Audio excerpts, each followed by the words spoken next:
জীবনটা হয়ে গেছে অচেনা এক বইয়ের মতো, পরের পৃষ্ঠায় কি আছে কেউ জানে না। রান্না করে ফেললাম গরুর মাংস বিয়েবাড়ির স্টাইলে, আর এখানে স্লাদ বানাইলাম, আর এখানে কিন্তু বাসমতি চালের সাদা ভাত রান্না করলাম গরুর মাংসর সাথে, সেই স্বাদ, তাও আবার আছে সালাদ।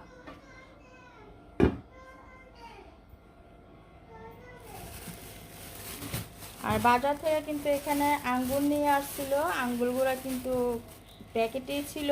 আর এখন আঙ্গুরগুলো ঢেলে নিলাম, খাবারের পর পরিবেশন করা যাবে। আর এখানে সালাদ বানানোর জন্য কিন্তু গাজর আনছে, আর টমেটো আনছে, আর আনছে শসা। এগুলো কিন্তু আমি হাঁড়ির মধ্যে ঢেলে নিব।